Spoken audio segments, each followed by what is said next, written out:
देखो बेटा, अब हमारे परिवार का खर्चा बहुत बढ़ गया है, इसलिए मैं चाहता हूँ कि अब तुम भी धंधे में मेरा हाथ बटाओ। अगर तुमने सही तरीके से मेरे काम को सीख लिया, तो हमारी कमाई तो बढ़ेगी ही और घर में खुशहाली भी आएगी। लड़का चुपचाप अपने पिता की बातें सुनता रहा।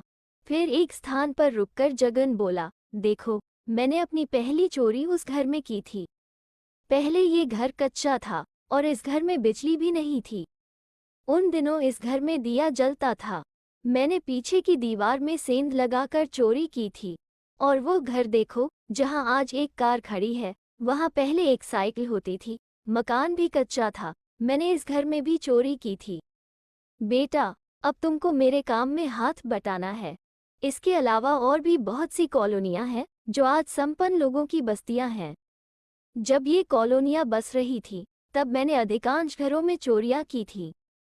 समय के साथ साथ ये लोग संपन्न हो गए हैं। ये हमारे लिए खुशी की बात है। संपन्न घरों से अच्छा माल मिलता है। जगन बोले जा रहा था और उसका बेटा सुन रहा था। वो गुमसुम सा था। उसके चेहरे के भावों से लग रहा था मानो उसके मन मस्तिष्क में कोई अंधर चल रहा हो। जगन उसे इसी प्रकार कई कॉलोनियों में घुमाकर वापस अपने घर की ओर चल दिया। रास्ते भर वो उसे अपनी सफल चोरियों की दास्तान सुनाता रहा, लेकिन लड़का जैसे वहां था ही नहीं। वो तो किसी अन्य विचारों में उलझा था। घर आकर जगन ने बेटे से कहा, बेटा, अब तुम आराम करो। कल हम काम पर चलेंगे और ईश्वर ने चाहा तो हमारा दांव भी अच्छा लगेगा। अपनी बात कहकर जब जगन जाने लगा, तो लड़के ने उसे रोककर कहा, बापू। बोलो। जगन थिठका, कुछ कहना चाहते हो क्या? हाँ बापू, वो बड़े ही गंभीर लहजे में बोला। आपने आज मुझे बहुत से ऐसे घर दिखाए हैं बापू, जहां आपने चोरी की। आपने ही बताया कि कल तक वे लोग इतने संपन्न नहीं थे, बल्कि आपने ये भी बताया कि एक घर में तो दिया जलता था और आज वहां बिजली के बल्ब व झाड़ फानूस जगमगा रहे हैं। तू कहना क्या चाहता है रे? जगन उलझन में पड़ गया। बापू, मैं ये कहना चाहता हूँ कि क्या कभी आपने अपने घर की तरफ देखा? क्या मतलब? अपने घर को तो मैं रोज ही देखता हूँ, मगर आपको इस घर में छाया अंधेरा दिखाई नहीं देता? क्या मतलब? चौंका जगन। तू क्या कहना चाहता है बेटा? मैं ये कहना चाहता हूँ कि इस घर में आज से सालों पहले भी इस दिए की मरी हुई रोशनी होती थी और 20 साल बाद भी इस घर में अंधेरा ही है। जबकि जिन घरों में आपने चोरी की, वहां आज दिए के बजाय बिजली के बल्ब व झाड़ फानूस जगमगा रहे हैं। हमारे घर में अंधेरा है। क्यों बापू, हमारे घर में अंधेरा क्यों है? जगन की तो जैसे बुद्धि ही चकरा गई। बेसुध सा खड़ा वो बेटे का चेहरा देखता रहा। बेटा क्या कहना चाहता है, इस बात को वो समझ तो रहा था, लेकिन इस सवाल का उसके पास कोई जवाब नहीं था कि उसके घर में आज भी अंधेरा क्यों है।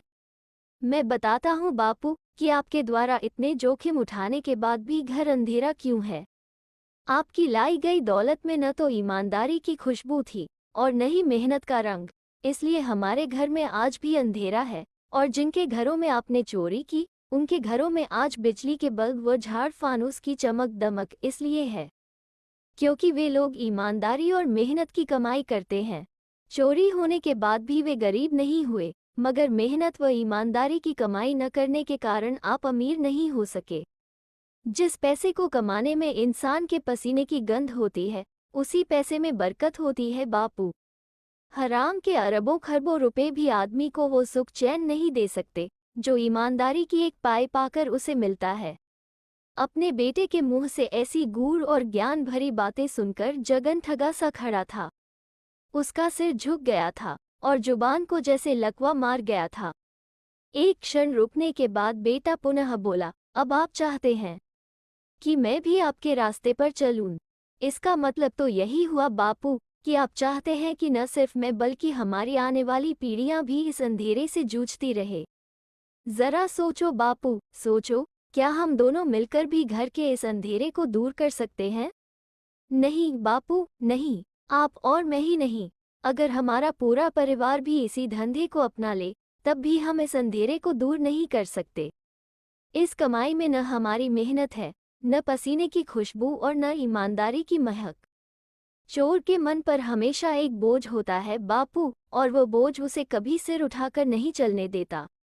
दुनिया भले ही इस बात को न जानती हो, लेकिन एक चोर जानता है कि वो एक चोर है, और चोर बेईमान लोग कभी गर्व से सीना उठाकर नहीं चल पाते। अगर अब भी तुम चाहते हो कि मैं भी तुम्हारे रास्ते पर चलकर अपना जीवन इस अंधेरे में गुम कर दूं, तो ठीक है बापू। कल मैं तुम्हारे साथ चलूंगा और कोशिश करूंगा कि आपसे भी बड़ा और सफल चोर बनूं। नहीं, जगन के मुंह से जैसे घुटी घुटी सी चीख निकली, नहीं मेरे बेटे, नहीं। फिर अचानक ही वो रो पड़ा, आज तूने मेरी आंखें खोल दी। तूने सच कहा बेटे, जिस कमाई में पसीने की महक नहीं होती, उस कमाई को खाने वाले परिवार का घर कभी रोशनी से नहीं जगमगाता। काली कमाई अंधेरा ही फैला सकती है, खुशी का उजाला नहीं। बेटे, मैं प्रण करता हूँ कि आज के बाद मैं भी यह गंदा काम नहीं करूँगा। दूसरों की मेहनत की कमाई पर हाथ साफ करना सबसे बड़ा गुनाह है। इससे बड़ा गुनाह दुनिया में कोई भी नहीं।